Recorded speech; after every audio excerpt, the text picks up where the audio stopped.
the Belarusians. This is very disconcerting for everybody, but particularly, I think, for you when the plane was going from Athens. Yes, of course, Richard. First of all, let me thank you and CNN for this opportunity to have this timely discussion. And good good morning to you, but it's noon here in Riyadh, where we are gathered together for a Tourism Restart Summit. Indeed, we condemn this in the strongest possible words. We call it, our Prime Minister, state hijacking. So yes, we view this as a very disconcerting event. A plane traveling from a European Union country to a European Union country was diverted in a different airspace over Belarus for reasons having nothing to do with travel. And as we struggle to recover, to build up trust in traveling, to ensure that all the conditions there and the necessary conditions for this trust to be transformed into demand and demand to be transformed into open communities, this could not come in the most worst of times. We have to walk the walk. I mean, I flew from Athens to Riyadh, and before boarding the plane, I went to our area where we do our tests and where we do our checking of the certificates and everything.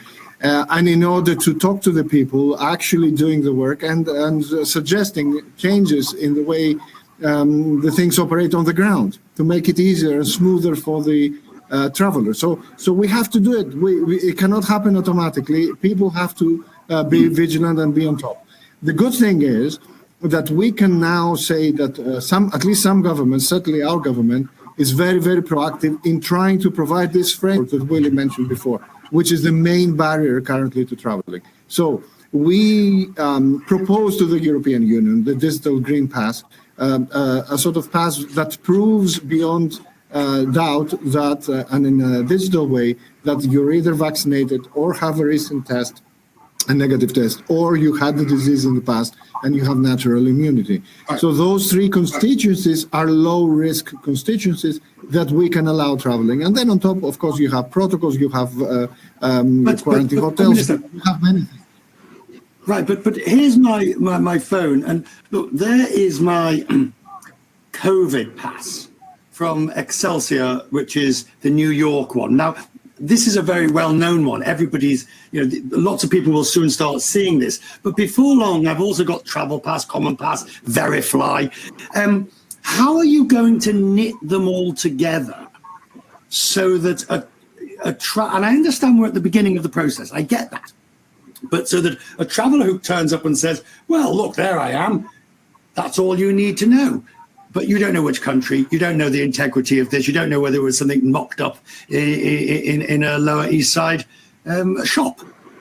Sure. Yes, you're right. This is inherent in the risk that we have to take and we have to mitigate.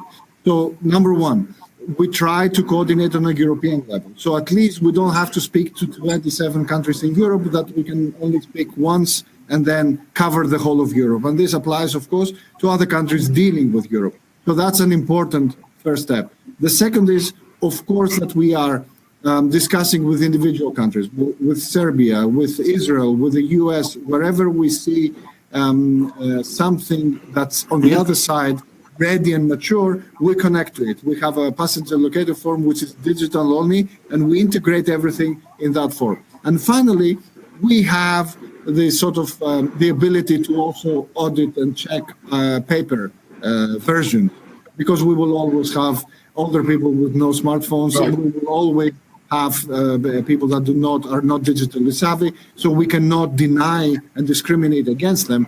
So all in all, if you like, the clever thing that we did is that we have a targeted system of tests at the border, targeted tests, that always monitors for the fake or any other possibility. So we're ready to open up to travelers from different areas. Okay, Minister, I want you to talking about that on the confidence. Look at this graphic, which I think has come from yourselves. Look at this graphic. This is the overview of the vaccinations in the islands at the moment, and the way in which you've done it, the vaccination process. Is vaccination, I mean, it is the key to the reopening, isn't it, in that sense? And that, do we have to get that message across that only if you're vaccinated are you going to be able to travel in that sense? No, it's not that. That's the exact message. I think it's a bit more nuanced than that. What we have to say, first of all, is that we are currently have a murky message. Governments are saying, please get vaccinated, and if you do, you're going to be free. This is the road to freedom. At the same time, if you're vaccinated or not vaccinated, it doesn't matter. You're still banned from traveling, or you still have to do a PCR test, or you're still subject to the same kind of, hoops that you have to go through in order to be able to travel. Now, that's mixed message. So what we need to do is we need to move away from the current regime and then start realizing that the risk profile of each traveler is a different profile depending on those things.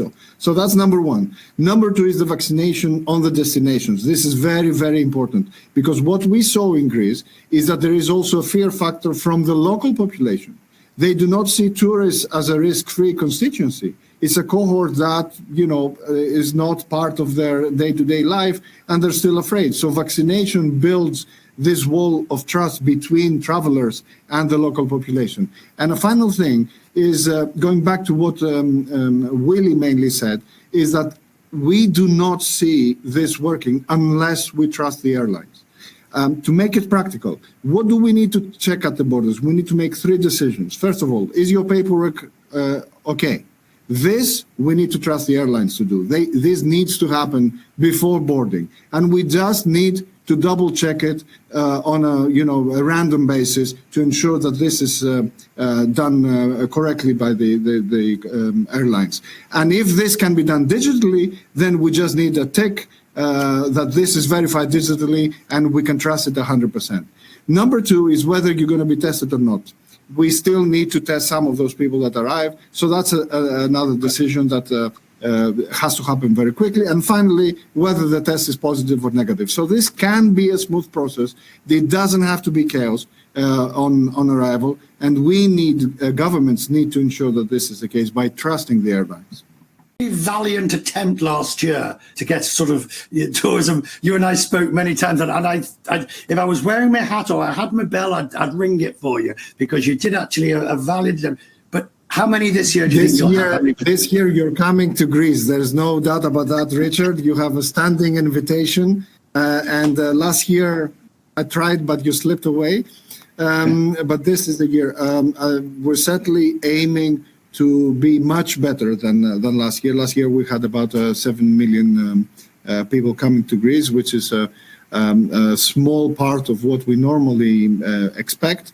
And of course, this year we expect to have a brisk recovery compared to 2020, but still a long way to go to reach 2019. So anything, anything 60, 70, 80% plus from last year is something that we can expect realistically, yes.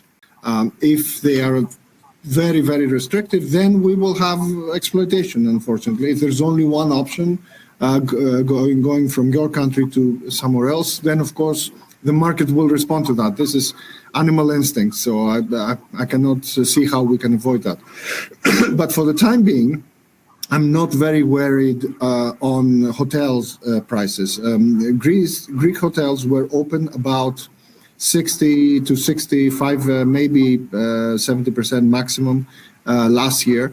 And of course, they managed, those that open managed to have enough demand to support them. Now we're over 90% this year. And I don't think that we will have the kind of demand recovery for this year to support high prices. Now, that doesn't mean that there are always slivers of the market, niches, that will be different. The high-end tourism, the private jets, etc., is already operating almost at full speed. So, you know, the prices there will be supported by the market demand. Next year, it's going to be a different matter. We will have to see how it's going to work. But this year, I'm not worried about the prices of hotels. I'm more worried about the airline tickets, because there are not many options for the time being. So perversely, what will happen is that as we see the demand pick up, the airlines will be forced to add more capacity, and that will bring the prices down. So currently, the fact that we don't have a lot of demand is actually keeping the prices up. Final question to each of you. The one thing that, as you look to this year and beyond, the one thing we need to keep in mind, start with you, Minister, what's the one thing that we need to keep in mind, because we're all gagging to go on holiday somewhere? Well, we need to manage the transition correctly. And this is both the health side, as the health, the mix of the health importance goes down and the more, traditional feelings of the tourists go up. We have to manage this correctly so that we don't lose control of the health situation. And number two, the mix between the economic support measures and the industry being supported on its own will have to have an overlap. If governments pull the support measures too quickly, then we might have a collapse of businesses too early in order to be able to be supported by the industry itself. So this transition is difficult. And where are you going on holiday this year, Minister? Well, I'm staying in Greece, as you can imagine. I've traveled a lot from one capital to the other. So 2 or 3 islands for me as well. And for you, I guess it's Mykonos. Who am I to refuse? Willie Walsh, will you be joining us?